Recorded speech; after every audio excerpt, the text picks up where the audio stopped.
Makes room and he's cleaned up.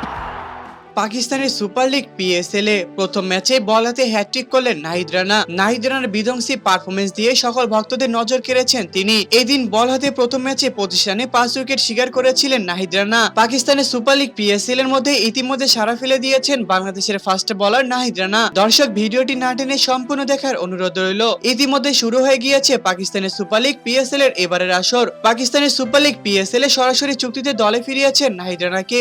Nahid Rana এবার পিসার জালমিসের হয়ে মাঠে খেলতে নেমেছেন। প্রথম ম্যাচে ইসলামাবাদ ইউনাইটেডের বিপক্ষে মাঠে খেলতে নেমেছেন নাহিদ রানার দল পিসার জালমিস। শুরুতেই আগে টসে জিতে ব্যাটিং করার সিদ্ধান্ত নেয় নাহিদ রানার দল পিসার জালমিস। তারা ব্যাটিং করতে নেমে নির্ধারিত 20 ওভার খেলে 5 উইকেট হারিয়ে 130 রান সংগ্রহ করেছিল এবং 131 রানের টার্গেটে ব্যাটিং করতে নেমেছিল ইসলামাবাদ ইউনাইটেড। শুরু থেকেই দুর্দান্ত পারফরমেন্স করা ইসলামাবাদ ইউনাইটেড। এরপর বোলিং এর তাণ্ডবটা চালাতে আবারও আসেন বাংলাদেশের high speed bowler Nahid Rana. প্রথম ওভারে তুলে নিয়েছেন গুরুত্বপূর্ণ তিনটি মহা উইকেট। এরপর বোলিং এর তাণ্ডবটা চালাতে আবারও মাঠে নেমেছিলেন বাংলাদেশের high speed bowler Nahid Rana. তুলে নেন তিনটি মহা গুরুত্বপূর্ণ উইকেট।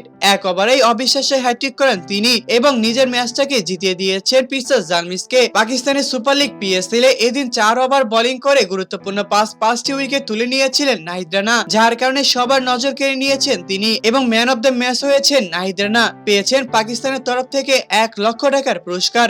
তো দর্শক, পাকিস্তানের সুপার লিগ পিএসএল এ নাহিদ রানার এমন দুর্দান্ত বোলিং আপনাদের কাছে কেমন লেগেছে তা অবশ্যই আমাদেরকে কমেন্ট করে জানাতে একদমই ভুলবেন না। ধন্যবাদ।